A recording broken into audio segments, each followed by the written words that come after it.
नमस्कार।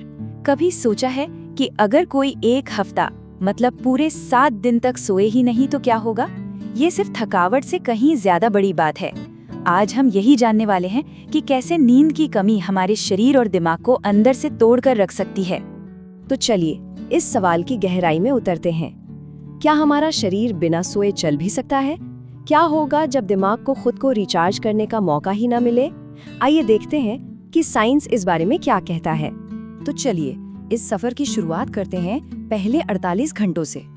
यहाँ वो लक्षण दिखते हैं जिनसे हम में से ज्यादातर लोग शायद वाकिफ होंगे, जैसे कि पूरी रात जागने के बाद वाली थकान। पर ये तो बस शुरुआत है। आइए देखते हैं कि इन पहले 2 दिनों में असल में होता क्या है। सिर्फ 24 घंटे बिना सोए रहने पर ही शरीर वार्निंग सिग्नल्स देना शुरू कर देता है। ये कोई मामूली थकान नहीं होती, बल्कि ये एक गहरे संघर्ष की शुरुआत होती है जिसका असर फौरन महसूस होने लगता है। मतलब 24 घंटे बीतते बीतते एक ऐसी जबरदस्त थकान हावी हो जाती है जिसे नजरअंदाज नहीं किया जा सकता। किसी भी चीज पर ध्यान लगाना मुश्किल हो जाता है, जम्हाइयां रुकने का नाम नहीं लेती और ऐसा लगता है मानो दिमाग बहुत धीरे काम कर रहा हो। ये शरीर के पहले चेतावनी संकेत हैं। और बात यहीं खत्म नहीं होती। जैसे ही दूसरा दिन शुरू होता है, ये शुरुआती संकेत एक बड़ी शारीरिक और मानसिक समस्या में बदलने लगते हैं। अब सोचिए 48 घंटे हो गए हैं और शरीर अब बगावत पर उतर आया है।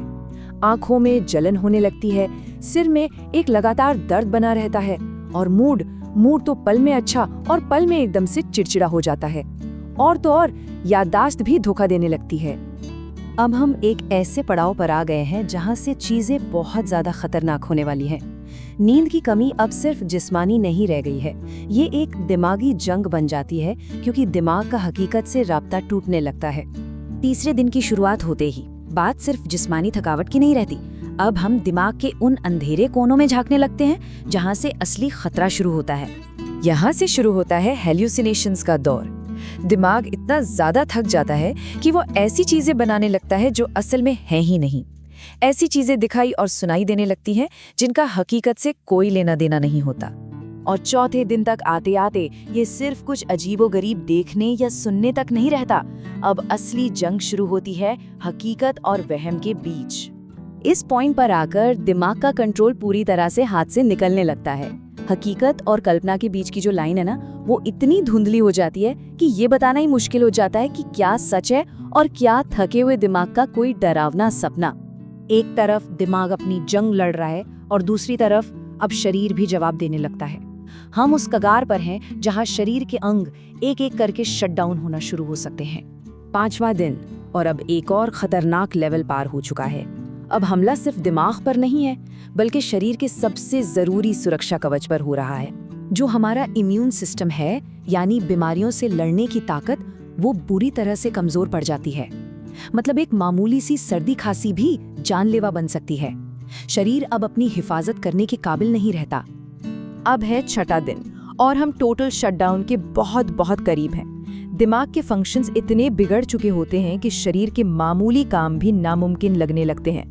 6ठे दिन तक हालत इतनी बिगड़ जाती है कि अब जान पर बनाती है। दिमाग के जरूरी हिस्से काम करना बंद कर रहे हैं। ठीक से बोल पाना, यहाँ तक कि चल पाना भी लगभग नामुमकिन हो जाता है। शरीर और दिमाग दोनों ही एक कंप्लीट शटडाउन के कगार पर हैं। और फिर आता है 7वां दिन, इस सफर का आखिरी और सबसे जानलेवा पड़ाव। 7वें दिन समझिए कि गेम ओवर हो जाता है। शरीर और दिमाग दोनों पूरी तरह से काम करना बंद कर देते हैं। अब ये थकावट की बात नहीं है, ये जिंदा रहने की जंग है। इतनी लंबी नींद की कमी जानलेवा हो सकती है, जिससे मल्टी ऑर्गन फेलियर और मौत भी हो सकती है। तो देखा आपने कैसे पहले दिन की मामूली सी थकान से शुरू हुआ ये सफर 7वें दिन एक टोटल सिस्टम फेलियर पर जाकर खत्म होता है। क्या जबरदस्त और डरावनी गिरावट है ये। तो ये सब देखकर एक ही सवाल मन में आता है ना, कि आखिर हमें नींद की इतनी ज्यादा जरूरत क्यों है। आइए जिंदा रहने के इस विज्ञान को समझते हैं। देखिए, सोना सिर्फ स्विच ऑफ करना नहीं है, ये हमारे शरीर का एक बहुत जरूरी मेंटेनेंस साइकिल है। ऐसा समझिए कि हमारा दिमाग एक सुपर कंप्यूटर है जिसे रोज रिबूट की जरूरत है, और हमारा शरीर एक गाड़ी है जिसे रात भर सर्विसिंग चाहिए। और जब हम इस जरूरी मेंटेनेंस को इग्नोर करते हैं तो नतीजा वही होता है जो हमने अभी अभी देखा। पूरा का पूरा सिस्टम, दिमागी और जिस्मानी, पूरी तरह से ढह जाता है। तो इस पूरी डरावनी कहानी के बाद एक आखिरी और शायद सबसे जरूरी सवाल बचता है। बात बिल्कुल साफ है, नींद कोई ऑप्शन नहीं है, ये एक जरूरत है, बिल्कुल हवा, पानी और खाने की तरह। तो असली सवाल ये नहीं है कि इसके बिना कितने दिन जिंदा रहा जा सकता है। असली सवाल ये है कि हम इसे इतने हल्के में क्यों लेते हैं। ये किसी की सेहत का सवाल है, ये किसी की जिंदगी का सवाल है।